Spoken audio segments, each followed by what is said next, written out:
Here we are. We're live and it's Sunday. I just want to say before we start anything, today is my 22nd year of marriage. I'm married to the most fantastic man. I doubt that he'll throw himself on the screen, but he's also the producer.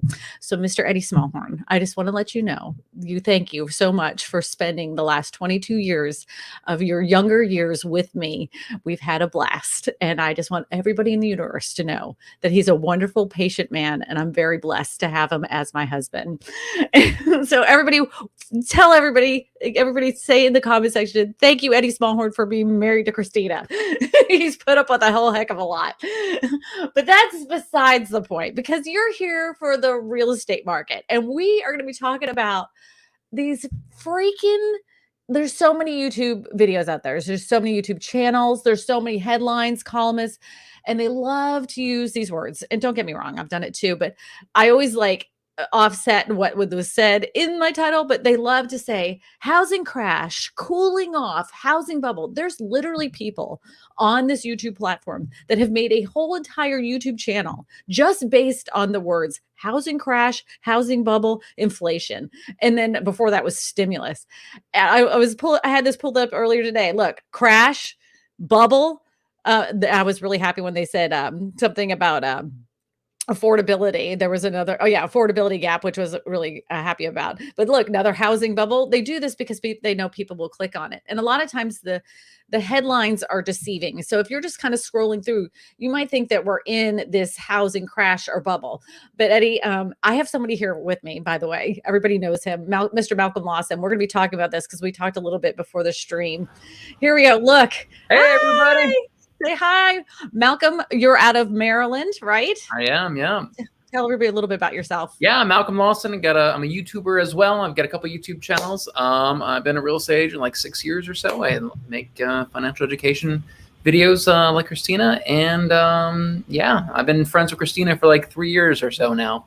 I know. I harassed him. I was like, I messaged him. I'm like, hey, can we be friends? And he was like, and then I harassed him, and then he decided to be my friend. This was back when she had like 3,000 subscribers, and I was like, I don't even think I had that many. Yeah, I'm too big for it. Malcolm actually has a huge, a much bigger channel than his real estate channel. He has an outdoors channel, so survival know-how. If you guys are into survival stuff, he's got all that stuff on there. It's really good. Okay, so few things. So one of the biggest headlines that was to hit the market was about the housing market for the past few weeks, and they talked about Zillow. The Zillow headlines were reading that Zillow was going to be dumping a bunch of properties onto the market. And then they were highlighting the 7,000. And then we kind of if you dig in the articles, it's actually much more than that. What most people don't realize is that those 7,000 houses were sold to other equity firms. And everybody was telling me I was nuts, because of other equity firms that were going to be buying up these houses. And they're like, no, you're crazy. They're not trying to make us a renter's nation. But guess what happened? Eddie, if you could pull up that article. Property investors bet $64 billion on the U.S.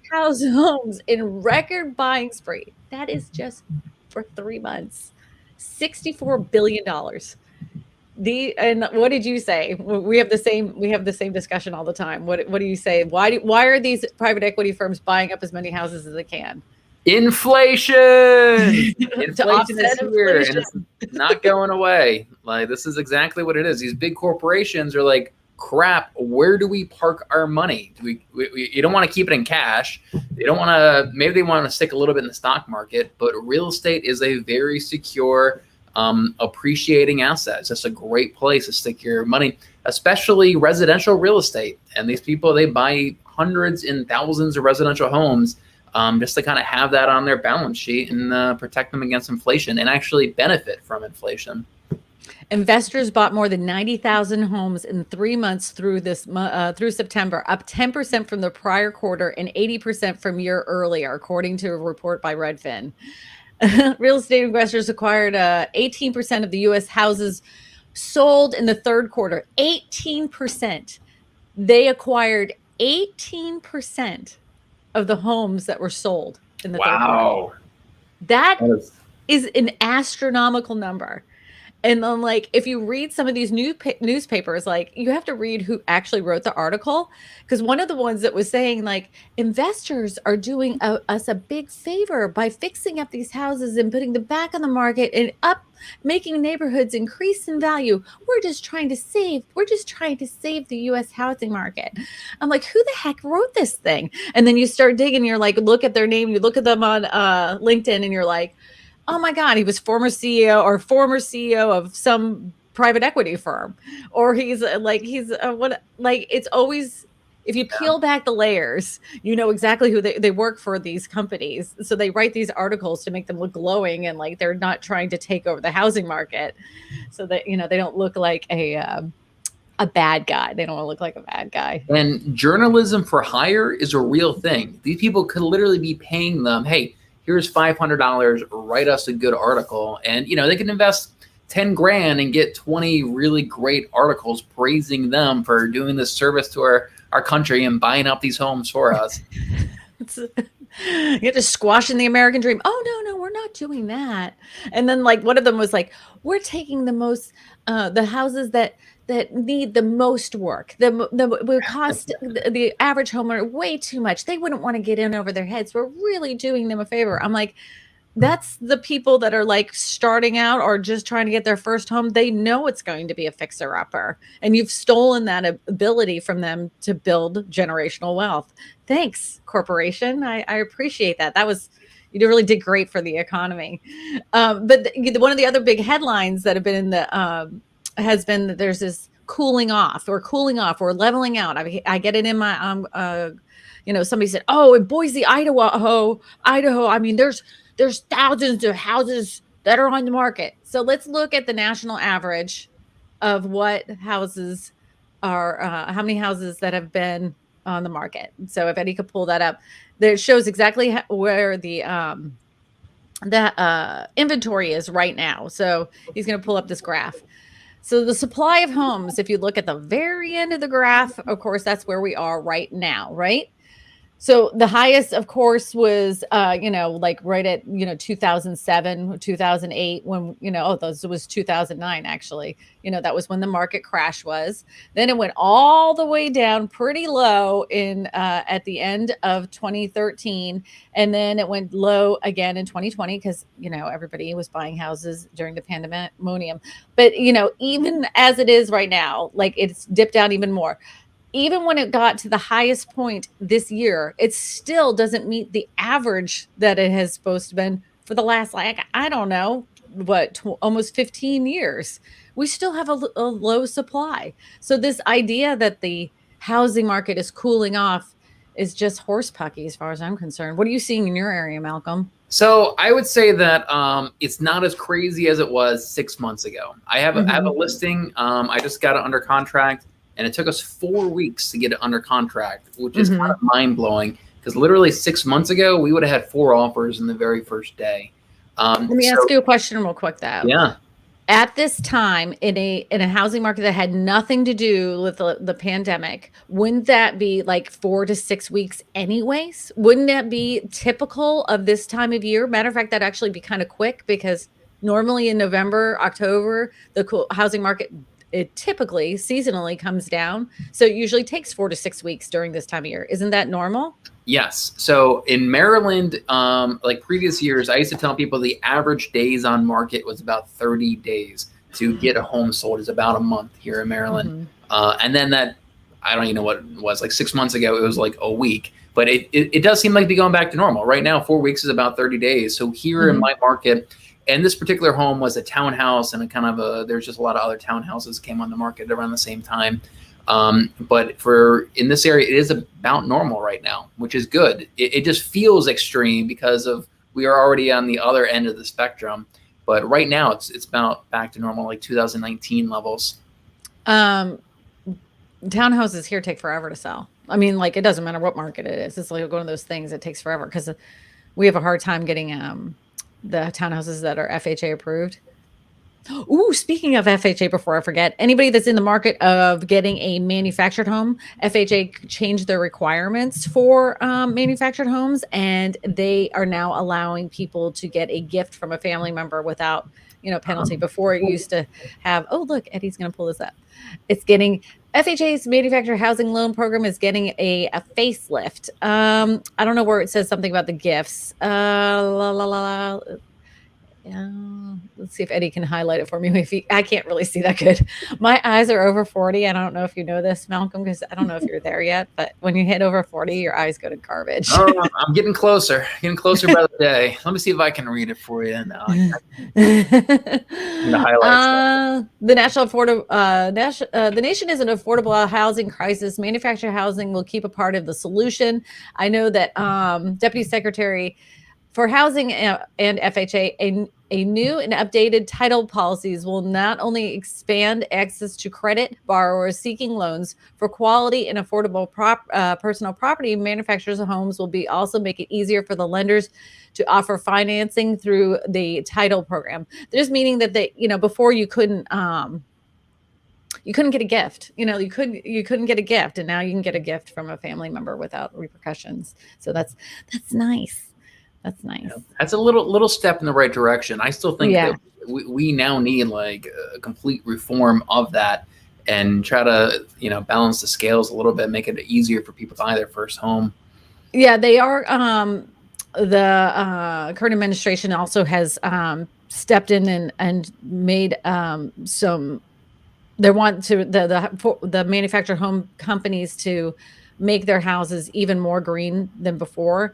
And so they're kind of like saying, okay, if you're going to put these houses out there, we're going to allow you to put them in more locations that you wouldn't typically be able to put them in, but you're going to have to put your product up on a higher level of green, affordable housing. So I'm interested to see what they're going to do to make it even more green, because they're actually pretty good houses. So good. I know that we've had some questions jump in real quick, but Malcolm, do you want to add anything else to our conversation today before we take questions? Inflation is here. Inflation's driving everything. That's the crazy part. Yeah, that's a big hot topic right now, is inflation. And people are finally starting to realize that we're seeing this inflation. That's why the stock market is up 34%. Real estate is up, whatever it is, 15, 14%. Cryptocurrencies are up. Gold, silver, everything's up. The price of gas, like inflation is 100% food, literally. Food. But what's not up is most people's salary, right? That's kind of it takes companies a little while to finally adjust and actually give everybody those pay increases, which is really kind of sucks. So everybody's expenses are up, but your pay, and most likely they're not even going to increase your pay as much as inflation actually is. They never do. They never do. They haven't for since 1967. They have not adjusted for the rate of inflation forever. So we still have the minimum wage from almost 10 years ago. Like it hasn't even been factoring in inflation for the past 10 years. Now inflation just went up 6% as the official number in the last 12 months. So essentially minimum wage just got decreased by 6% in the last 12 months. And one more thing about inflation. This is a controversial topic, but it's good to have a lot of debt during inflation, because let's say you buy a $500,000 house and you see 6% inflation, your debt essentially just got reduced by 6%. So all that money that those corporations invested into real estate, I wouldn't be surprised if they actually had a lot of leverage. They actually took out loans on a lot of those properties, because if you have $1 million worth of debt, that gets reduced with inflation as well. Just kind of another layer to it, and why I usually tell people, don't pay for cash for properties, get loans for your property instead. A lot of people, though, I will say, because I live in an area that people are like, can I buy this with the mattress money underneath my bed? I've been holding on to this money since 1957, and I want to go ahead and buy a house. But they're afraid. They're scared of putting their money in the bank. They're afraid of all that kind of stuff. So getting a loan, they're like, forget that. They would never do that. There's a good, my grandmother passed away. She was so afraid of institutionalized money that we had to take books out and shake them out, because there would used to be $100 bills that fall out of the encyclopedias. It's just one of those things. People are scared. Yeah. Brian G has a question. If we only let investors build and rent out multi or more than 2 buildings, do you believe this would help improve the housing stock for those who want to buy or not rent? That's a good theory. I have to chew on that. What do you think, Malcolm? Hold on. If we only let investors build and rent out multi units, okay, buildings. So single family. Yeah, I like that idea. I don't like investors owning single family properties at all. I don't like that China can come over and buy single family properties in Canada and in the US. That really kind of screws up the ecosystem. I love that idea. Yeah, I think you should propose that to somebody. Yeah, I think that like if you own more than like let's just say 10 properties, then you become a multifamily. You have to become a multifamily investor because like there's mom and pop renters that have like 4 or 5 houses. I don't think we should punish them. Right. Maybe like hedge funds shouldn't be able to do that, or like these corporations or something like that. Yeah. Peanut Kinder. I love that. Happy anniversary, Kristina and Eddie. Thank you. Somebody asked where Marcel is. I don't know if you know Malcolm. I got a cat. His name is Marcel. He's around here somewhere. You can actually hear him every once in a while meowing. I heard him, yeah. I saw that. Eddie, you get another question for us about the whole real estate market? Oh, Eddie, when you get a chance to, could you pull up the average, the median price of homes right now? It like blew my mind. Blew my mind. Eddie sleeping? Eddie got his booster and his flu shot yesterday, so he's feeling a little draggy. Maybe he's running a little slow. Both of them the same day? Wow. Yeah. No, he didn't get them both the same day. My daughter did though. She's fine. Oh, she'll bounce back. Yeah, she's young. She'll adjust. Eddie, are you going to pull that up for us? Oh, here we go. Question. As the pandemic hopefully ends soon, do you think owning a single family homes, especially in rural, is still a trend due to more space? Or do you think that condos, apartments, and cities will still be hot? What's your opinion? I think that, yes, that is a trend that is going to continue. I've seen multiple interviews with CEOs and everybody saying that their employees don't want to come back to work. They've been working from home and being just as effective, and they just want to continue to work from home. And more companies are saying, okay, go for it. You can work from home wherever you are. And so more people are leaving the cities and buying these more rural areas where it's much more affordable. Like just affordability alone, like that's going to drive a lot of people to do remote work in more rural areas. I don't see that as a trend that's going to reverse anytime soon. Well, there's been this great resignation across the United States as more employers are saying, oh, we're going back to the office exactly the way it was before. And people are like, I'm more productive at home. I'm making you more money than I ever have. And you want me to come back to the office and deal with Greg and his snorting noises? No, I'm not doing it. And then they're like, well, no, if you're not going to come back here, then we're going to resign. And he's like, then they're like, you know what? I started an Etsy shop and I'm a influencer online. So you know what? I'm fine with that. I can do that. And everybody talks about the great resignation and why people don't want to work. But I want to point out there's 1.5 million people that retired in the pandemic that took early retirement. Right. They were like, you know what? I'm just going to retire. I don't need this garbage, so they retired. And that has a lot to do with the, Eddie's pulling up the, what is it? Average price sales, homes in the United States right now is how much? I can't read it. 443. 443. 443,000. $443,000. That's a lot of freaking money. Yeah. That is a lot of freaking money.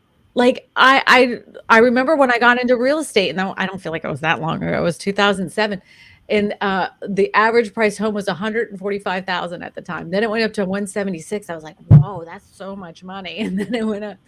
Then it kept going up, and now to me, it's so unattainable for the average family to afford. Yeah, totally ridiculous. And I think that that generational wealth gap is going to be huge as well. So you look back in the 1990s, somebody could have bought a house 30 years ago for $150,000, and now it's worth $450,000. That generation has a huge amount of equity, and somebody in their 20s right now trying to get in, they can't even get into the market. For most people, their home is their largest financial asset. And I feel like people in their 20s and 30s can't even get into that market anymore. They don't have that opportunity that their parents did. Longtime subscriber and super chatter with a $1.99 super chat. CC Moon says, do you think inflation will be more than 6% in 2022? Malcolm? Oh, good question. Yes, I think it's going to keep going up. I think it's already above 6%. It's just how they're calculating it is that. So they've actually changed the formula for how they're calculating inflation in just the last handful of years to kind of hide the actual number. I think it's going to keep going up. I think that they have no control over it whatsoever, like the government does, the Federal Reserve. I think they've lost all control of it, and it's just kind of a wild ride that we're all unfortunately a part of right now. What do you mean? They hide information and tell us falsehoods? No way. That's not true. That can't be true. It's true, Kristina. Seems so unbelievable, Malcolm. Open your eyes. So a lot of people are saying that inflation is actually closer to 10 to 15% right now. It's just 10. Yeah. That's how I feel about it. It's 10% because if you look at my if you figure out the groceries I used to spend about 10%, like it's about 10% higher than it was before. I will say that I did step out of the grocery store the other day and I took a picture of the inside of my grocery cart and I asked everybody to guess how much this cost. And they were like, $100, $100. I'm like, no, I'm trying like 164. It was like so ridiculous. So ridiculous.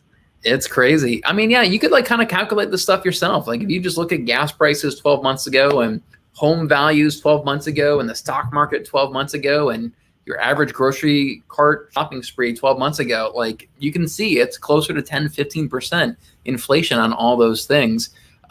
They're just trying to kind of hide that number with how they're calculating it because they'll calculate inflation, but we're leaving out pork and we're leaving out rental properties and we're leaving out these different categories to try to kind of average it downwards. CPI. Are we going to be getting as high as you think in the 70s? You saw that? I think we're already there. But how they calculated it, I think in 1985, inflation got up to 15% in 1985. If we calculated it using the exact same formula that we did in 1985, we use that same formula today. That what I'm told is that we are up at those levels right now. It's just that they're kind of hiding it. And what a lot of companies do is they kind of hide it. So instead of raising the price of, let's say, toilet paper, they will sell you the same roll of toilet paper for the same price, but you get less sheets in the toilet paper or less chips and cookies in the bag. They're hiding that. They do. Yeah. They've been doing that in the grocery store for the last several years. That was one of those things you used to get 12 ounces of cookies and now all of a sudden it's 10.5 ounces and you're like, huh. And I guess just those few less cookies make all the difference in the world in their bottom line. Ian of Austin Realtor says he's become a channel member. Thank you, Ian. I appreciate you. If you guys are looking for housing in the Austin area, go visit my friend Ian. I recommend him often. Recommend him often. Oh, if you guys anybody's out there in the Indiana area, I'm having a real estate agent on from Indiana next week. So you can ask him your Indiana questions. Eddie, if you want to put another question up on the screen, that would be fantastic. S says, question, as the pandemic hopefully ends soon, do you think owning a single family home, especially in rural areas, we just did this one? Yes. Eddie said, okay, you can't hear him in the background. I think that I'm telling you, I think that kick his butt. Deborah Waters says, question, is it going to raise the cost for manufactured home? It is. It already has. So on some websites, they even flat out said, we are so far behind on production of manufactured homes. Normally something that would have gotten to you within, a month or two, it's going to be 12 to 18 months. Wow. Some of them are about 8, but the average was around 12 months for you to order a manufactured home and have it delivered. And that isn't a guaranteed price when you put it on paper either. They said there's factors that can make that price change, like the cost of lumber or whatever. They're way behind on production. And a lot of people that were thinking about investing in manufactured and modular homes brand new were thinking, well, they're going to get ahead. Oops, we lost Malcolm. That's all right. He'll come back. A lot of people that thought they were going to get ahead on production, they were like, oh, I'll just go ahead and buy myself a manufactured modular home. I don't have to worry about, bidding on these other houses. And then all of a sudden now they're just waiting just as long as everybody else. So, anyway. What, Eddie, you gonna put up another question? Here we go. Cece said, will there be a middle class in 10 to 20 years? No. Oh, good question. No. Yeah, there may not be. That price gap is just getting larger and larger between the wealthy and the not as wealthy. And what's frustrating is, let's say you owned a $200,000 home at the beginning of this. The wealthy owned $1 million home. If they both appreciate by 10%, they made $100,000 where you only made $20,000. So if we all own the same assets, but their assets are worth more, that they're making more and more money. That gap is getting bigger and bigger and bigger. There may not be a middle class or a very strong middle class in 20 years. That's a very good point. My biggest concern is that as my kids get older, the housing prices are going to be so arranged in such a way they have no choice. They would have to rent. And then, if you add all the other costs of life that they'll have, that I'm very concerned that the American dream of buying a house is dying on the vine very quickly, faster than it ever has. And we've had an affordability crisis before the pandemic, and now that gap has widened even further. And somebody said, well, how is that even possible? I got a call over the weekend, and they asked, how is that even possible? How is it that we have so little homes? Do we have that many more people in the United States that there's that much less housing available? Like, she couldn't wrap her head around it. I'm like, well, we don't build as many as we used to. Like, before the beginning of the pandemic, we were building houses like popcorn, and then the last housing crash, and then the housing crash happened, and builders were like, I'm not going to build. I know that I can sell 30 a year, so I'm only going to build 32. So I don't lose my shirt if the housing market crashes. And then the pandemic started recently, and they were just doing their houses like they always did. Then there were supply chain issues. Then, the normal houses where they would have been able to build 32, they couldn't even build those. They only were able to build 20. And, that's like slowly but surely. And then, of course, more private equity firms have been in the market buying up as many more affordable, smaller houses. And, of course, everybody wants their homes to go up in value. But this is like I feel like we're playing Monopoly, like just go around the year, don't pass go, don't collect your $200, Yeah. And then another part of that is, like, for every home buyer, for there to be a home buyer has to be a home seller. And there's just a lot of home sellers that just didn't want to sell. And a lot of people, even right now, they have a lot of financial concerns. It's not cheap to buy and sell a home. So I think there's just a lack of sellers, and partially because they didn't want to be buyers. I know people who said, I didn't want to sell my house because I don't want to then be a buyer and be homeless for temporary. So that is kind of another factor, I think, of why there's just not that much inventory in the market. And they kept saying, like, where am I going to go? I could sell my house for a mint, but where am I going to go? And I don't want to rent an apartment. I got kids, or I got a dog. I don't want the neighbors complaining about it, This has been the craziest 2 years in real estate that I've ever worked. And I thought the crash was terrible, that this is just awful. And everybody's like, oh, I bet you real estate agents are just loving this. I'm like, actually, it's freaking painful. It's terrible. It's really bad. Because that sometimes you're like, I can't believe what they had to go through just to get a house. This is ridiculous. Some buyers have given up so many of their rights as a buyer to purchase houses. They're not even sure if it's perfect, they're not even they're doing these, they're waiving inspections, and I don't know. It really made me nervous there for a while. I didn't care for it at all. Heather says, what do you think about opening up the zoning laws to prevent all single family homes in neighborhoods? What do you think about opening up zoning laws to prevent all single family homes? Oh, so you mean in order for you to build a house, you would have to do a like a duplex or something, it would be smart for somebody that's a first-time home buyer, retirement home buyer, anybody that's a home buyer. If I could buy a duplex when my kids were gone, I would totally buy a duplex because, I'd have the other people pay my mortgage while I lived in there basically for free. It's smart investing.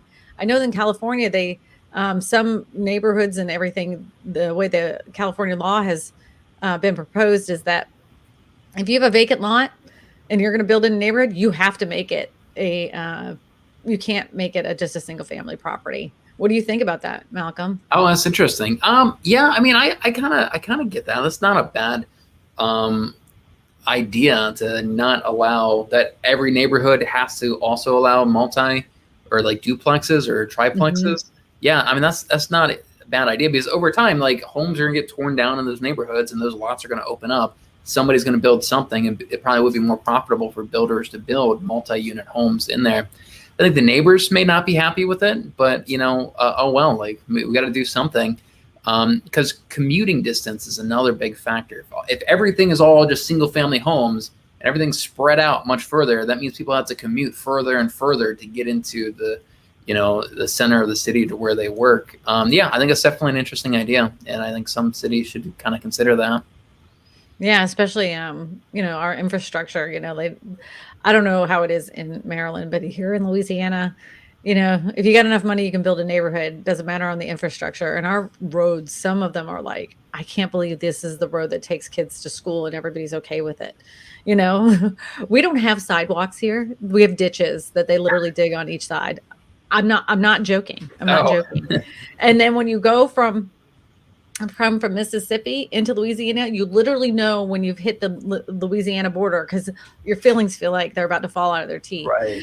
And that concerns me. Why aren't we fixing roads and stuff like that? And I know we're not the only state that does this, that has a big problem with that. They're happy to get those tax dollars from new homeowners that are coming in these new neighborhoods, but they don't put in consideration what the impact it is and then what it's having on the area with their infrastructure. And then whenever it's time to pay for it, then they're like, I don't know what I would do with that. Ben Moore says, how is the Maryland housing market right now? That is a Malcolm question all the way. Thank you. Are you sure you want to take this one? You can have it. No, not at all. Not even a little bit. Yeah, housing market here in Maryland is finally, it's not crazy anymore. It's not as crazy as it was 6 months ago. I'll put it that way. Like I was saying earlier, I think that the average days on market for listings is about what it was about 2 years ago right now. And that only just changed literally in like the last few months. So I'm very happy to see that. And it's also, it's that time of year again as well with the holidays and everything. So I think because of that, it's kind of, it's not as active as it was in the summertime. But yeah, things are kind of getting back to normal right now, which I'm really happy to see. Yeah. But do you think we had like a small lull here and then, I was like, oh, this is it. This is a sign we're having a lull. And now it's like back to the way it was, a few months prior to that, where it's just, really? Multiple offers and everything else. And I didn't know if that was attributed because we had a pretty significant hurricane here and there, a lot of people like got their checks, to, some people got, like their house was completely totaled. But I haven't met any buyers like that. I was just wondering if maybe that's just our market. But I've talked to people like in Dallas, they said they had a lull and now their numbers are back up to where they were too. Talked to some people in Phoenix, Arizona. They had a lull and it seems like they're back to being busy as they were. Same with Las Vegas. Oh, wow. So yeah, it could be. I'm sure this thing's very specific to every region, every city and everything. Mm-hmm. CC Boone with the $4.99 super chat. The supply chain finally hit home. Sugar-free Red Bull is hard to find. Keep me in your prayers. I heard new cars are selling without navigation systems. What do they say? Hopes, tots and taters, or I don't know. Something on Facebook. It was funny. So I read a thing that was. I hope you find your sugar-free Red Bull. Yeah. I'll look that out for you. But the thing is that I forgot what I was going to say. I got so sidetracked. Let me pull that back up. Pull that back up real quick because she said something. Oh, about the cars. Yeah, the It was car. about the cars. So I've heard like people like getting a lot for their used cars, like a lot. And dealerships are encouraging them to like bring them in early. We'll give you some cash back. We have another trade in for you, like because those cars would sell better or whatever. So. Yeah, that's the used cars market has really appreciated in the last 12 months. It's kind of a weird one to appreciate, but it's hard to buy a used car right now or a new one. Ford and GM are getting into the chip development to help deal with the shortage. Oh, yeah. Okay, so that's what it was. There was a chip manufacturer that wasn't making as many chips, so they were having problems with their navigation devices. So now those Ford and GM are getting into the chip business, so that way they don't have to worry about this delay. Oh, thank you, Cece. Thank you. That makes sense. Obviously, my eyes are kind of like this on housing market, so it's one of those things. I read the headline, like most people do, about the housing market, and we can fill in the rest. Eddie, I see there's a somebody special that dropped in. I'm going to put it up there. VC Construction said, $19.99 super chat. I have lots. A lot of laughs every day. Got to roll with the punches. I laugh at myself. I'm like, Eddie laughs. He's like, you're your biggest like comedian for yourself. Nobody makes you laugh as much as I do. And I'm like, yeah, I know. Like I find myself hysterical. Is LOL? Is that lots of laughs? I always thought it was laugh out loud. Is it lots of laughs? I thought it was a lot of laughs. Oh, I always thought it was laugh out loud. I don't know. Oh, everybody in the like, we're gonna do a poll. What is it? Is it laugh out loud or is it lots of laughs? They both kind of make sense. We're doing a poll right now. Is it laugh out loud or lots of laughs? We're gonna do a rundown to find that out. Killian one says, question: can a close date be delayed without approval by both parties? Can a closing date be delayed without approval of both parties? Well, if you can't get them to show up to the closing table, it doesn't really behoove the other side.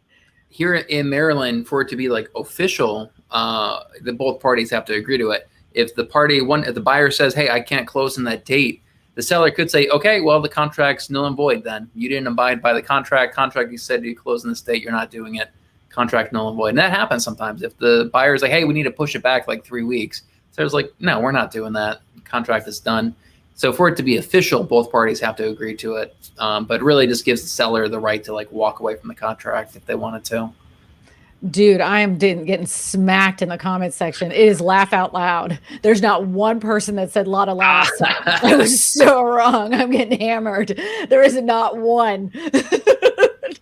Not one. LOL. LOL. Laugh out loud, not a lot of laughs. Why did I get that so wrong? I've gotten that generationally wrong since the internet. I've always thought. Wow. Do we need to explain some other meme culture to you? LMF. Don't say that one. Don't say that acronym out loud. I know what that one is. Laugh out loud.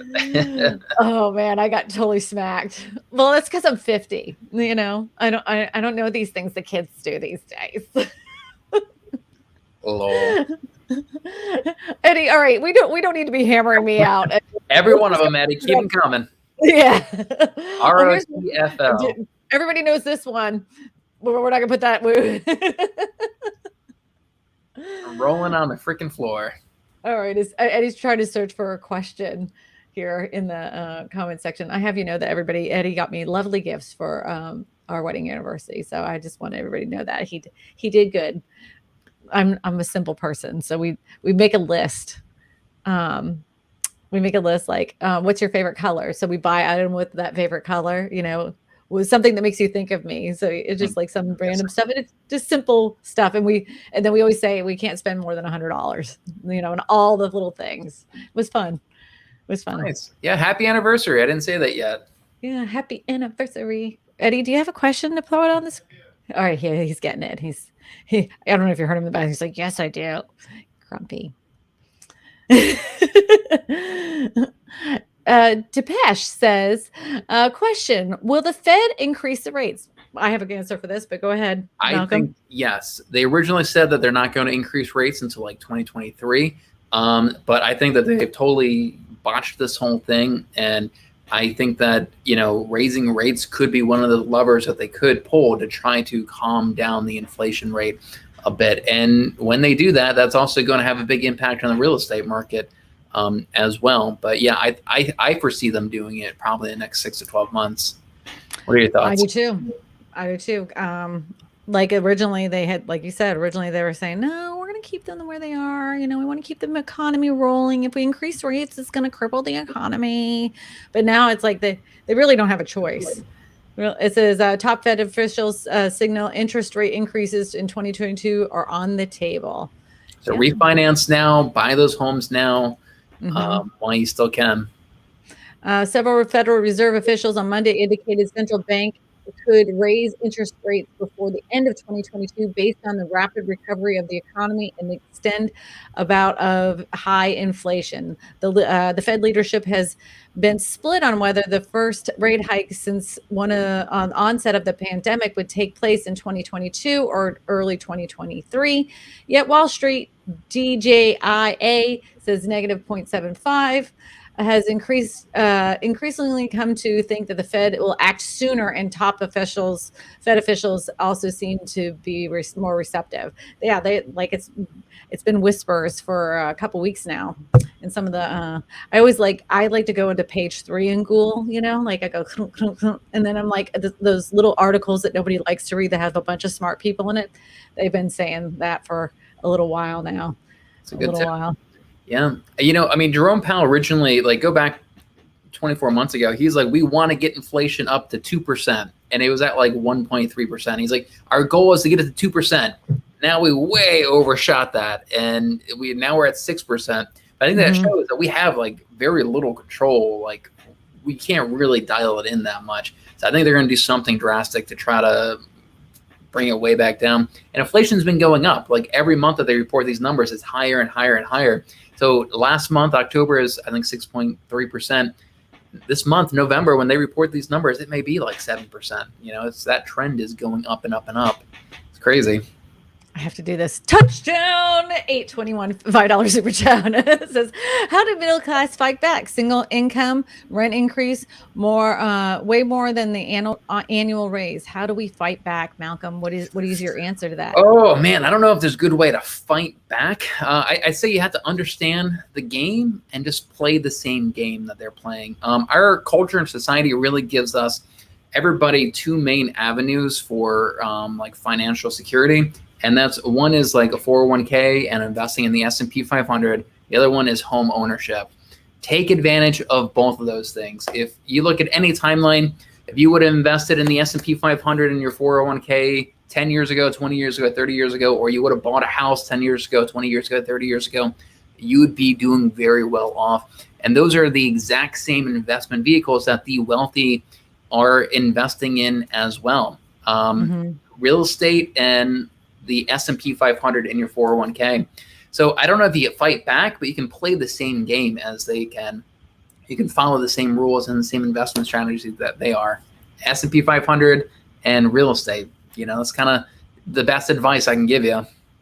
And if you're just starting off and you're really have a personality that you want to throw out in the world and you're just starting to do this, pick up your camera and start making content about it. And you can say, follow my journey while I invest in all my money in, all these things, because I was broke and now I'm taking me along this journey when I start making money. People that are on the internet that do these kinds of things. I've seen this one girl on TikTok. She started at the pandemic, she had $500. And then so she started learning about the stock market. And she's like, I can't believe I'm a multimillionaire now because I had no choice. And I had this money and I had to do that and I had to pay my rent. And now she's on TikTok and she's documenting her whole journey. So she's a TikTok content creator that makes a check from that. And she's trading stocks and has made her own little wealth bank from being a taught yourself investor. She's like, I learned from YouTube. Yeah. So let me give another answer to this question. I like what you're saying. That I think the way to actually fight back is for you to educate yourself and educate the people around you. They want you to be uneducated and just kind of do what they say. One of the craziest things that I ever see is when you go into a bank and they say, give us your money in a savings account and we'll give you 0.01% interest on that. And then the same exact sign they'll have, and we'll give you that money back in the form of a credit card and only charge you 23% interest on that. You know, that's the kind of honey traps that really kind of screw people up financially, and that the wealthy don't fall for. Don't fall for those traps, right? That is a trick. If you have $10,000 in credit card debt, you shouldn't have $10,000 in a savings account. In my opinion, it's kind of controversial, but I avoid credit card debt, except for I like mortgage debt, but I hate credit card debt and all other forms of debt. But at a 3% interest, like, I love that debt. But here's the thing, like, people don't understand because they don't teach basic economics in school anymore. So, like, as you're growing up, the number one thing that you have is your credit score. So it's like, if you fall in this thing where you're like, well, I'm not going to get a credit card, I'm not going to get a car payment, I'm not going to do anything, then you don't have a credit score. Like, my sister literally had no credit score until she was like in her 40s, because she was so worried that she was going to mess up her credit. So she never took out any credit. She had to, like, paid some bills and that's it. Like, she didn't have anything for a credit score, so she couldn't buy anything. So then what are you going to do when you buy a house? You have to, like, you really have to work with somebody that understands credit and, like, understand what you should be doing. I always say, like, if you have any, like, questions about that, start taking some free seminars. They are, like, you can go in the newspaper and say free seminar for, regular financial banking. They even have them at the local community college all the time. Like, the simplest things could save you tens of thousands of dollars by, like, if you put this money over here and you just move it around and you're not actually putting out any more money, all of a sudden you're like, oh my gosh, I have $10,000 extra at the end of the year. So those people that are, I always say, like, there's lots of things I'm not smart about, but I know to ask people that are smart about it to help me out. So yeah, like, there's one thing I like doing is, so I do have a credit card. I have it set to automatically pay off my entire balance at the end of every month. It does that automatically. And the credit card that I have actually gives me 3% back in Bitcoin. So every purchase that I make, if I make $1,000 of purchases that month, I get 3% back, $3 worth of Bitcoin, or $30 worth of Bitcoin, whatever it is. So since you said that, I want everybody to hear me and hear me loud and clear. I will never, ever, ever reach out to you on this platform and use my name to tell you to text message me or contact me to get what he just talked about. I even hate saying the word, because I want not a thing to do with any of that kind of investing or any. That's not what my channel's about. It's about real estate. I will never ask you to invest with me. I do not. There's nobody in my comment section that I use as an investment company. I am not going to ask you to text me on a WhatsApp number. I'm never, ever, ever going to do that. I'd never ask for anything of you. If you do need to get a hold of me, you can get a hold of me on my website. You can go to KristinaSmallhorn.com, and there's a form you can fill out, and I will call you. I will talk to you. We'll work it out. You don't have to. I will never do that in the comment section. Ever, ever, ever, ever, ever, ever. I have the spammers. Oh, VCG Construction with the 1999 super chat says, a free way to help out the channel is to hit the like button, please. Yeah, hit that little thumbs up. I even got a thumbs up on the old Facebook. I'm streaming to Facebook too. I'm giving that Facebook business page a whirl. If you guys haven't gone there yet, I have a Facebook business page. It's my name again. Your real estate whisperer, Kristina Smallhorn, on Facebook. I don't have much of a presence there, but I'm working on it. I'm working on it. So somebody said, do you know anything about Webull? I want to, oh man, I hate talking about this stuff, but you can go ahead. Yeah, so Webull is another one of these $0 trading platforms. So again, for like savvy investors, if your bank charges you $10, $8, whatever it is to make a stock trade, there's plenty of platforms that will charge you $0. And Webull is just another one of these ones. They've copied the business model off of Robinhood, and you can buy stocks for $0. This makes it really easy for you to invest small amounts. So if you literally wanted to buy $25 worth of stocks every week and set that up automatically, you can do that on one of these platforms really easily. 10 years ago, your bank would have charged you $10 for every purchase of a stock, no matter how much. So you buy $25, 10 of it's instantly gone. So it kind of discouraged the middle class and lower class to invest. But something like Webull, it's just kind of a cool little app that you can invest in.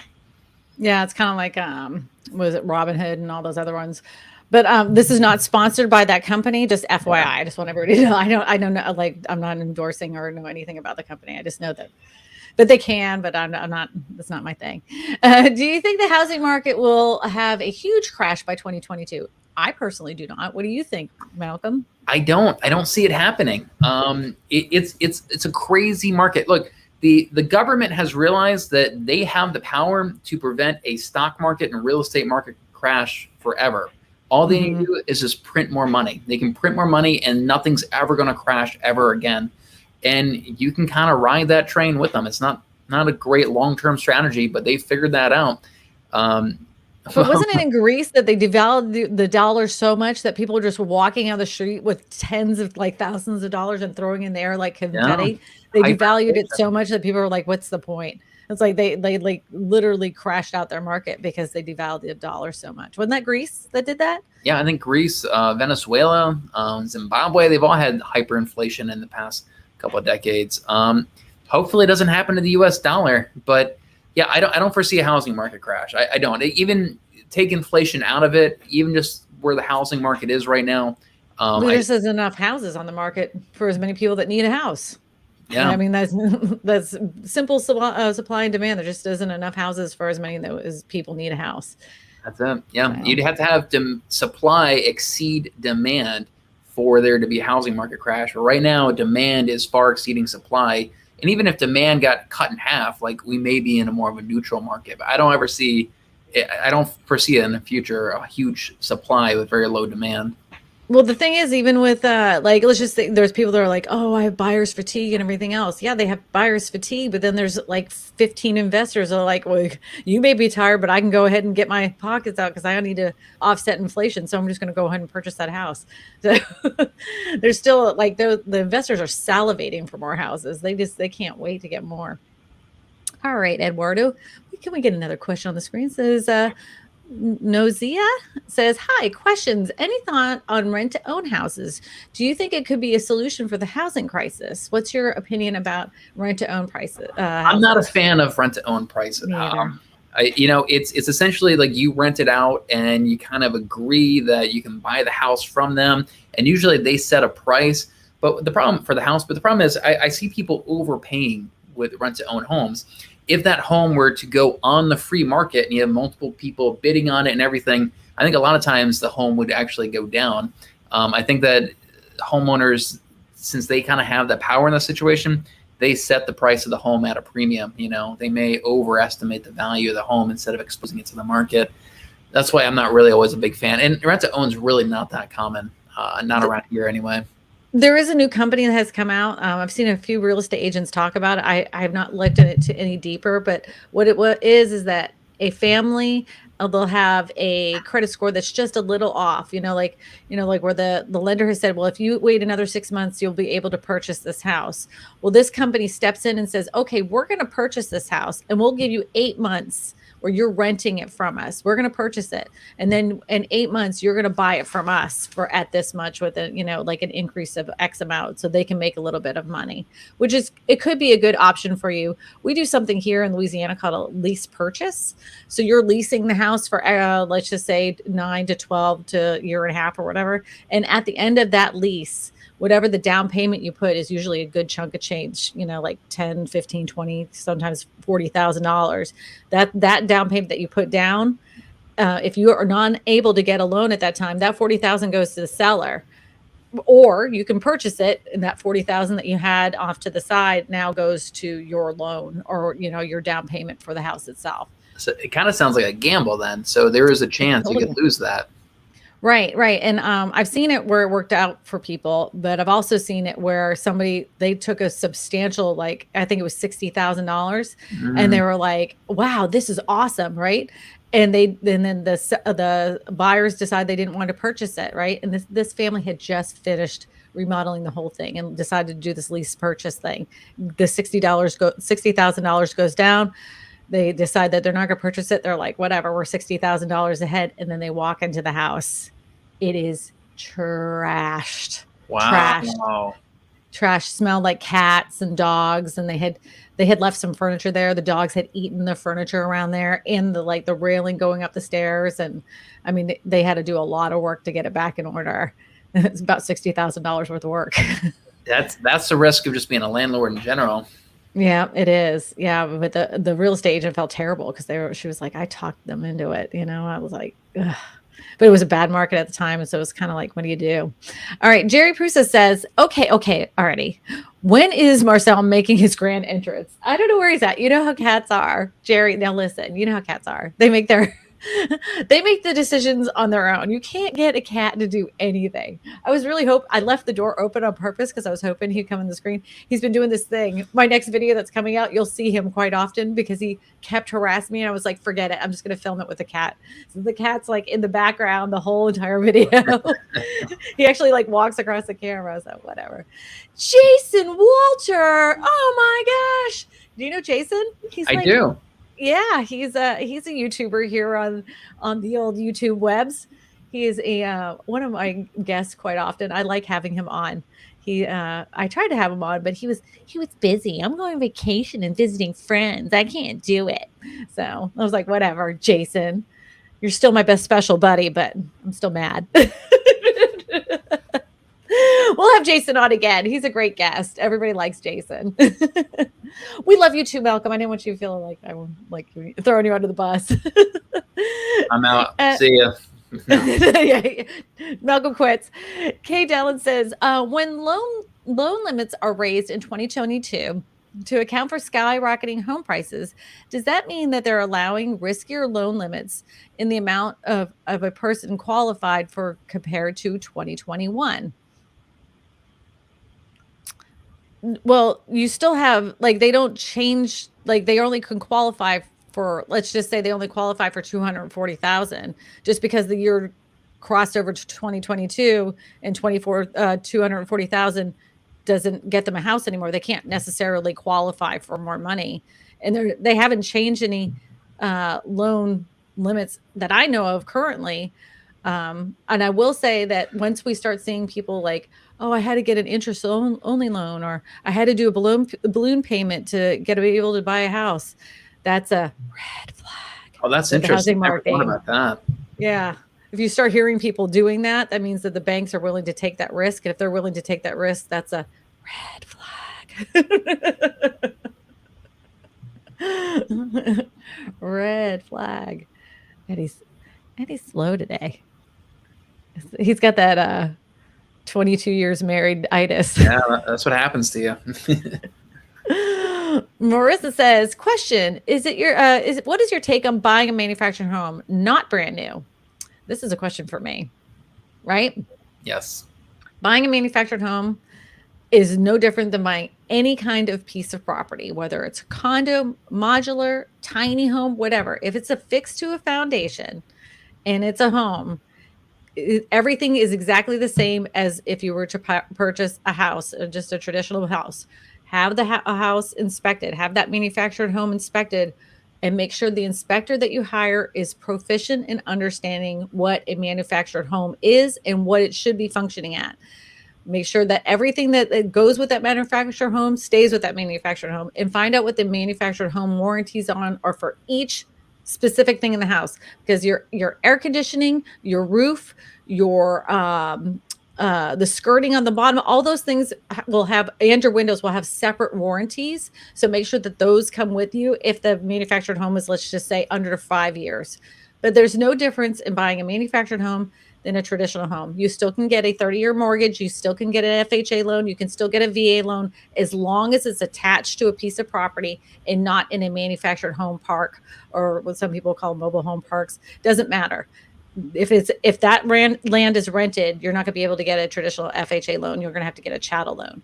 But if it's attached to a piece of land, it's, as long as it, just like anything in real estate, location. If it's in a great location, you're going to be fine, just fine. I know lots of people that have made a hot mint off of some manufactured homes in the past year, and they're like, people told me I wouldn't make any money. I'm like, told you so. Told you so. La la la la la. I love talking about manufactured homes because people always give them a bad name, but they're really actually really good quality houses. Some are terrible, just like anything. You can get bad home builders anywhere. But a lot of times when they're bad per se, they're not necessarily bad. It's the people that put them together. The home itself is perfectly fine, but the people that actually construct it and seal it together, they do such a crummy job. Then that people say, "Oh, my home's garbage," and it wasn't the house; it was the builders that put it together. Do we get another question, Eduardo? I see one. I see one too. Yep. Oh, it's on the screen. What's going on with Biden? I didn't realize that was a new question. Thank you, Eduardo. It says, what's going on with Biden passing the 2021 first-time buyers bill? It's not going to happen. Yeah, I don't know. I'm not familiar with that. Is that a new one? Well, it was one of those things that was proposed. Oh, yeah, it's on it. Yeah, he had a policy proposal for that. Yeah, I haven't heard anything about that, honestly. That's interesting. Good point. Yeah, that was about the third month of 2021. They had mentioned that this was a possibility, but everybody immediately told them how incredibly stupid it was. Because of the fact, I think the housing crisis. I don't know who decided on this, but they had this thought process of what they did during the Obama years, which was the housing market was in bad shape. So let's go ahead and give incentives to first-time home buyers to buy a house. So we'll give them $3,500. And I think at one time, it was like around $5,000 for people to be able to buy their first house. The problem is that wouldn't help first-time home buyers at this point, because all that would do is increase the price of homes. And it even did at that time. First-time home, those first-time homes, starter homes, whatever you want to call them, increased in price for that brief period of time when that incentive was there.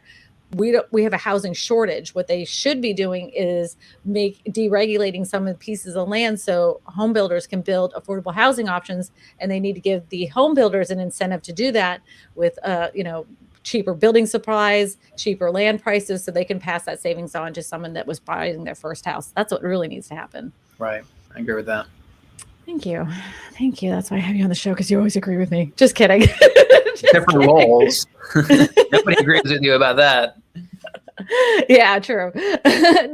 John Doe says, a question. Wife and I are young prospecting homeowners and looking to purchase in 5 to 7 years. Worried about getting priced out of the market if prices continue to increase. How long can this last? Ooh, let me get my crystal ball. The future is fuzzy. How long this can last? I'm always perplexed that it keeps going up every single. I think they said it's going to go up to another 13%. They're guessing for the next following year. So what do you say, Malcolm? Yeah, I'd say it's really impossible to make timeline predictions. Honestly, it's so hard to say what's going to happen in the market, because there's so many of these black swan and policy events that have huge changes in the market. If there's some new policy to make it easier for first-time home buyers, that can impact the market. If they raise interest rates too high, that can impact the market. If inflation gets out of control, or some other black swan event happens, that can impact the market. So it's almost impossible. I would just say that the trend has been going up for a long time. I would just make your decision based off the prediction that trend is going to continue. Don't predict a trend reversal, anytime soon. I think home prices are going to keep going up. Is what I'm saying. And I want you to account too for how long you plan on staying in that first house, right? So if you're planning in the next 5 to 7 years to purchase a house, plan to actually live in that house for 5 to 7 years too. Seven being better, because a lot of things can happen in a housing market in 7 years, and you can be able to determine that. But if you plan on only living in that first house for 3 years, it's probably not a good idea to purchase a house. Right. Oh yeah, 100%. Mm-hmm. What That's happened? Quick. Yeah, I know. Bradford String says with a $5 super chat, why is quality versus price not linear, but seems to follow the stair type function? Quality versus price. Quality versus price is not linear. So as the quality goes up, the price goes up.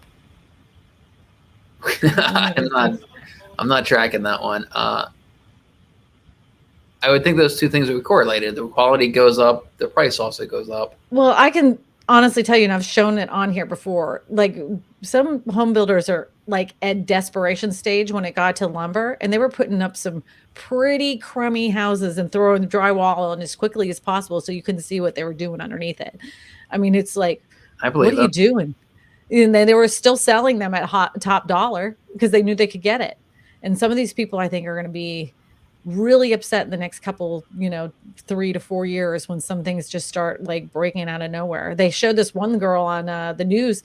She walked into her new house. She literally the first night she woke up and she heard something, and she didn't even have any furniture in there. She didn't even have any furniture in there. And she had taken a shower, and the pipes weren't connected like between the stairs, and her whole living room was covered in her shower water.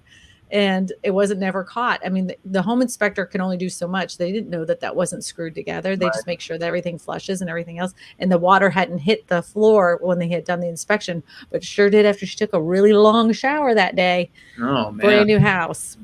And they had to tear out all the floors they basically brought it all the way down to studs because water is super damaging. HB says, question, the rent price is skyrocketing too. Do you think that we would have a rental affordability issue too in the future, soon in the future? Yes. Yes, It's already happening. It's already happening. And some of it's just greed. Like people are raising rents just because they can. They already own the home. Their costs aren't going up. If they already own the home, they're raising it just because they can. So I've got one rental property. My rent was $1,900 at the beginning of 2020. I haven't raised it. I just re-signed the lease. I'm keeping it right at $1,900. I'm happy enough. It's covering my mortgage and making a little profit. There's no need for me to raise it up another $200-$300 and kind of like screw over that tenant just because I can. I think we raised one of our houses, but we remodeled the whole house. Yeah. Like we gutted it, and we scraped popcorn ceilings and we redid it. Eddie, did we raise it? No, we didn't raise it. We didn't raise it. He's the property manager. I just actually fixed up the house, and he rents it out. I don't deal with it. And you know how I look at it. So like let's say I raised the price $50 a month. Like whoop-de-doo, I made $600 extra a year by raising the rent by $50 a month. But meanwhile, in the last 12 months, it's appreciated like 14%. I've gained like $30,000 in equity. Like I'm not going to nickel and dime and try to get another $600 a year out of that. I'm in no rush to raise those rent prices, and I'm too nice of a guy. I'm not going to do that on my tenant and like make them move out just so I can go get a higher rent paying tenant. Right. Well, like, every time we always debate when somebody moves out, like, should we raise it? That's the time to do it. Yeah. We have a small, like a 1-bedroom house. Man, that thing rents because it's under $1,000. I mean, we don't have to put a sign out. We just have to say our 1-bedroom house is for rent. Boom, instantly. Like people are like, yeah, I'm ready to sign. I wish I had 100 of those. Those are the best. Jack Anderson says, a question, have you ever heard of Compass Incorporated? Of course we have. Compass. Is that the real estate company? Yeah, the real estate company. Yeah. Yeah. The real estate agents. Yeah, just another brokerage. There's a million of them. There's a million real estate agents. Azia says, question, looking to sell my home in January 2022, but need the money as a down payment on my current one for my next one. Should I do a bridge loan? Can I buy first? I sell if I don't have the money. Okay, so you can do a bridge loan. If you have a HELOC, you can use your HELOC. I would make sure you check with your real estate agent in your area to see how quickly homes are selling. Because I know some people are like, you know what, I want to go ahead and do a bridge loan so that way I can move into this next house and move everything out and then, keep my house empty and I don't have to deal with it. I know that's a possibility. But if your area that you currently have your house in isn't selling as quickly as you need it to, and, you need it to if you can't go past 2 months and then your house is on the market for 2 more months, what are you going to do? So yeah, of course you can do it, but make sure that that's something that's feasible for your specific area. What do you say, Malcolm? Yeah, bridge loans are just not that common around here. I'm not really sure why. I've never actually had a seller use a bridge loan. I'm not that familiar with them, honestly.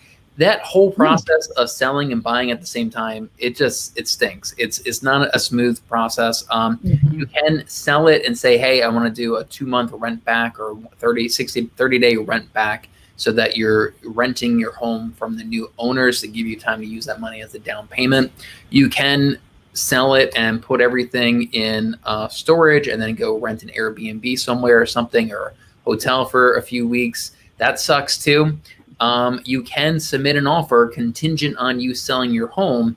In this market, though, you never see those anymore. We haven't for like 2 years. I don't know if they'll come back pretty soon. But really the best option here in my market is you get your home under contract. You usually have about 30 days. And then you write in there that you want to do up to 60 days of a rent back. So that'll give you essentially 90 days to go and find a home and get it under contract. Yeah. I had one seller that was like, we're not doing that because I don't want to be liable for anything that happens to the house. Like so they would be the new buyer. They were like, we're not doing rent backs. Like they were like, we'll give 20 days. They have 20 days. That's it. And I'm like, 20 days. How about 30? Okay. 30. But they were terrified that like the house would burn down and they'd have a house that was worthless. Well, you have insurance. I mean, yeah, I know. So I was like, that's what I told them, but you know how people are. They were like, yeah, I have insurance, but how long is it going to take them to fix it up? We can't get enough people to do like simple things like replacing the windows. So I don't know if I really want to do that, Construction Cronies, who's also Chris Conkle, with the $10 super sticker. Thank you for the super sticker. I appreciate you, Chris Conkle. Mark says, is it possible to have them build a custom manufactured home? I'd like a zero energy home, like off the grid. Like you want solar panels and all that kind of stuff. I don't know if manufactured home companies can make it completely off the grid. I'm unfamiliar with that, but you can have a custom manufactured home built. You can actually sit down with a salesperson and say, this is what I want. Like, this is the model I want. And these are the features I want in that house. And you can work with somebody. And if you wanted to do like a whole zero off the grid type of home, I think you would have to really ask your local government, is that something that you can do in the location you want to do it? What do you say? I know you don't know much about manufactured homes, but when you want to add anything to that? Yeah. I don't know much about manufactured homes, but I will say that it is become easier and easier to go off the grid. On my outdoor channel, I actually had somebody, they're sending me a portable power pack and a bunch of solar panels, and you can get enough of these power battery backups to hook it up right into your electrical system of your home, your electrical panel, and power your entire home off of these batteries that are charged from solar panels on your roof. So that is becoming more and more available these days. I think most people, though, you still want to be connected to the power grid, just so like in case it's snowing or something that's not available, have the power grid as a backup. But if you want a zero energy home where you just provide your entire electricity, that's definitely a possibility these days. Mm-hmm. I follow a girl on TikTok. She actually lives out of her van. She was one of those people that are like, I'm quitting my job and I'm going to travel across the country. I just bought a piece of junk van and I'm going to live here. But she has, like what you were talking about, one of those power packs. So at night she can heat up her blanket. She has one of those heated blankets, and it's like a little, it actually looks like a car battery, but it's like, it has a whole hookup so she can, charge her phone. She can charge everything. Ooh, and Malcolm's going to show us because, he's, hold on. Oh. Yeah, look at, Yeah. Right here, that's look. Exactly what it looks like. 100%. I bet it's the same one. It's the same exact thing. Power. And yeah, this thing, you can hook solar panels up to it and use it at the same time. And I've got this for like when the power goes out in my house. I can ride pretty much everything off of this, even refrigerators off of this little battery for a while. Yeah, like a little baby refrigerator? No, like a full man refrigerator, like a big one. Full of red meat beer. Vincent says, what will effect be if the 30-year mortgage rates reach 5% next year? Ooh, well, so that means pro prices will go down. Go ahead. What that means is somebody could qualify for a $500,000 home. Now they can only qualify for a $400,000 home. That's really what that higher interest rate means. So they're not going to be able to offer as high of a price anymore. They're not going to be able to throw money at these houses like they did in 2020 to get it. That's going to be the biggest thing. And so that means the demand in those higher price ranges is going to go down, and people are not going to be throwing money at it as much. And that may be a good thing. Maybe we need the demand in those higher price ranges to kind of slow down a little bit. I just want more affordable houses for people. That's like my biggest thing. We just don't have enough affordable houses throughout the United States for people. That's why the homeless rate is raising, and people are living out of their cars and still sending their kids to school in the same car that they live in. It's sad. It's driving me crazy. Vincent says, if Eddie, if interest rates reach, we just answered that question. Yeah, I think you rephased it. If interest rates reach 4.5 to 5% in a 30-year mortgage next year, what will you think will happen? It's pretty much the same question. He just rephased it. That's all. He's like, no. You hear him in the background. He's like, no. Okay, smarty pants, he just said. I do want to throw this one. Hold on. Watch the replay. Let's see what he said. Somebody said this, though. They want to know how much your solar pack cost. So this particular one is about $1,000 for this size one. It's not cheap. They have a smaller one for like $400. They have a bigger one for like $2,000, and then you have to buy the solar panels separate from it. But this right here is a great alternative to buying a gas generator for your home.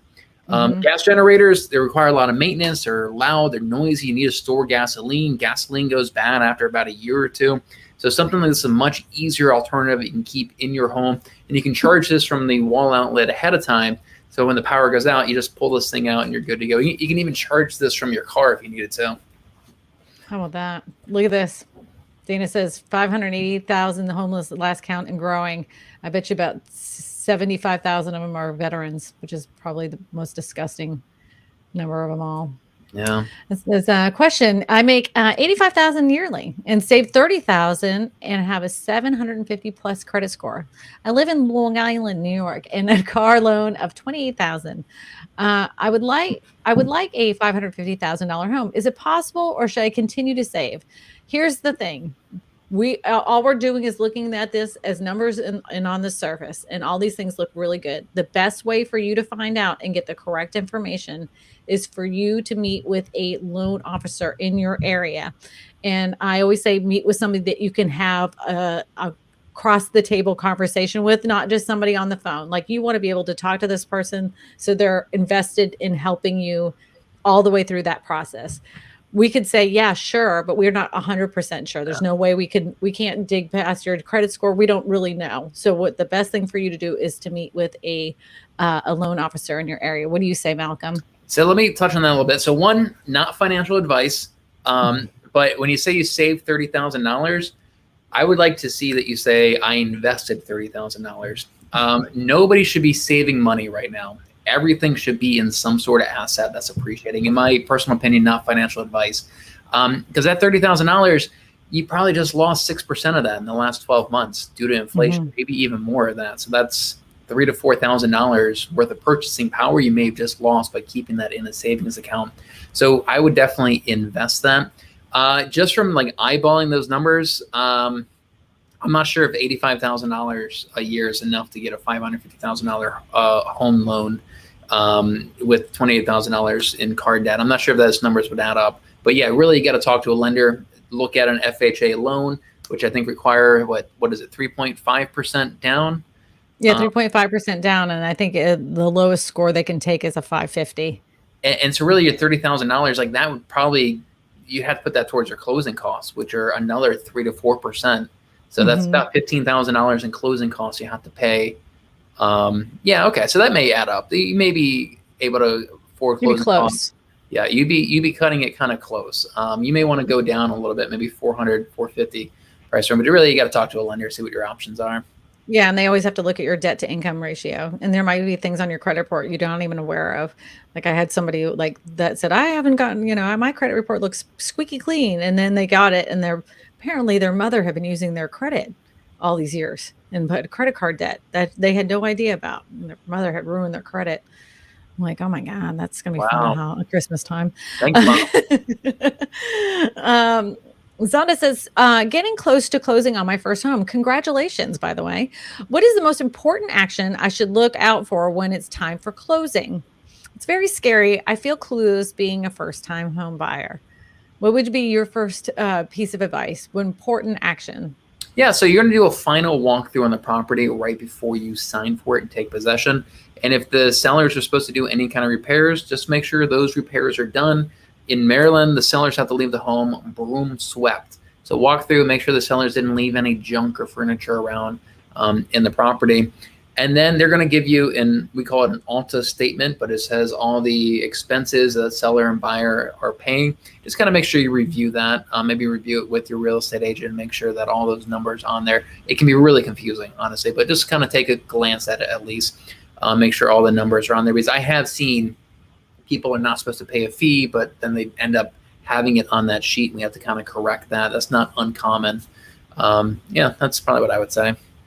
The other thing I would say is if you are worried, and there was some things that were pretty expensive on that list, that repair list, it's worth the investment to go ahead and pay your inspector that originally inspected the house to go back and see if those things were repaired correctly. Like if it's the air conditioning unit or any of those kinds of things. And then ask for the receipts of anything that has been repaired prior to closing. If you're worried about the sellers actually getting those things done, so you have the names and numbers of the people that did those repairs, and you're still unsure, you can call them up and say, did you do the repair? Or you can even ask them to come out and certify that those repairs were done correctly. So just something to think about. Oh, and don't forget to file for homestead. Eddie in the background has heard me talk so many times. He's like, and don't forget to file for homestead. Thank you, Eddie. He's not even a licensed real estate agent. Look what he's learning stuff. Stuff on the old channel here. Lori Freeman says, our market is most of the houses sold are demolished and then new ones are built into place. Should we do cosmetic repairs and stage it, or list it as is and empty? What is your opinion about this, Malcolm? That's very interesting. We probably have to know a lot more. Like, is your home actually like move-in ready condition? Is it decent enough? Or is it an older home that may be a candidate? A lot of those old homes that are getting demolished, they probably are older homes. I would just get it to at least move-in ready condition. Get it to at least qualify for like an FHA loan, which means it has to be move-in ready. Can't have broken windows. All the appliances have to work.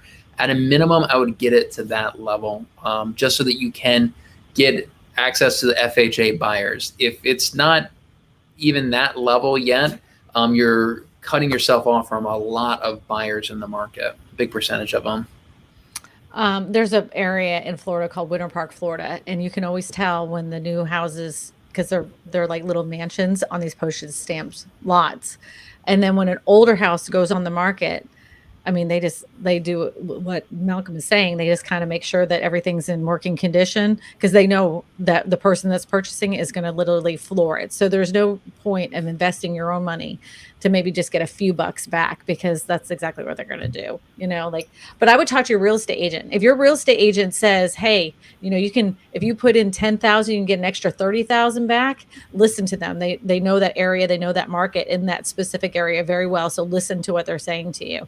But if you don't have to and not have to deal with the headache, I suggest you doing it, because it's really hard right now to get contractors out to come out and get their job done. My parents had a shower done. It took 6 months for them to get their shower done. Wow. Ethan Harding says, question, if you buy right now, do you have a plan to hold on for at least 5 years? If it's my personal house, I always stay in for more than 5 years. Rental properties, I mean, I don't have a problem turning them over if they're making income on them and I can buy a bigger house. But yeah, I always hold on to them for at least 5 years. What do you do, Malcolm? Yeah, at least. It costs money to buy and sell a home. That's the reality of it. To buy a home, you may have 3 to 4% in closing costs and everything. And then moving into it, if you're hiring a moving company, a couple more $1,000. And then when you sell a home, it's usually about 7%, 6 to 7% to actually sell a home. So you don't want to be doing that every couple of years. You have to live in the home, and with the average rate of appreciation, about 3% a year, it'll take you 45 years just to build up enough equity to cover your cost of selling the home. So yeah, it should be a long-term investment. You should plan on holding onto it for a while if you can. And not only that, like when you move, everybody forgets the cost of actually like renting a truck, packing up your stuff, all that bubble wrap, all the boxes, all the things you're like, oh, I'll just get some boxes over at the local grocery store. And then the local grocery store is like, we don't do that anymore. And you're like, oh, and then so you have all those other investments and you're like, man, that cost me $3,500 just to move across town. Just thought I'd throw that out there. Lawnmower, who is a longtime subscriber and a commonologist. He always has the best comments in the comment section. Kristina, I have a zero energy home. It is a normal home that is energy efficient enough that it is able to produce as much energy consumed over an entire year. How about that? That is amazing. I have a generator on my house. So if my house like loses electricity, I can keep going like nothing happened, which is lovely. I have to say that's a wise investment on my end. I love that lawnmower. I'm jelly. I'm super jelly. Well, Malcolm, we've had you here for 1 minute and 24 seconds. If anybody in the chat is interested in a referral for the Maryland area, just call Malcolm, like get a hold of him. He's right there. Malcolm Lawson. You can look at his YouTube channel. It's just Malcolm Lawson, realtor, right there, Maryland. And if you need one from me, you can always visit my website at KristinaSmallhorn.com and just fill out the referral form. And I answer all of those emails from the referral form on Tuesdays and Thursdays. So you'll get a call from me and we can talk about your real estate needs. Malcolm, do you want to end anything for anybody? Is there anything you need everybody to know? Inflation, it's a very real thing. It's going to be all over the headlines in the next couple of months. It's going to get worse before it gets better. Not financial advice, but I try to keep as little money as I can in cash. Try to have everything in assets that appreciate with inflation, including real estate. It's still a great time to buy. And housing market's not crashing anytime soon. And if you see a headline that says the housing crash is happening in the next 3 months, there's a housing bubble, the housing market is cooling, it's all just for you to click. It's not happening. Affordability crisis, yes, but crash not happening. Not happening in the next 3 months unless there's some big financial black swan event. That's what it's called. Yeah. Something we can't predict. Yeah, something we can't predict. Oh, look, there's Malcolm. Look at him. Yeah. You always have to do opposite. You have to do the opposite of what you think because the camera goes the opposite way. That's what it is, yeah. All right, everybody. I want everybody to give me a little thumbs up on the way out, and we got to dance our way out. You gotta fake dance. Yeah, you're gonna do it. Eddie, go ahead and push. And thank you, everybody. Have a great weekend and happy Thanksgiving. Make sure you have lots of turkey. Oh, I love you, Kristina. Somebody said this to me. Oh, maybe that was Eddie. That was Eddie. He gave me a little teddy bear at the end. He's so sweet. Oh my gosh.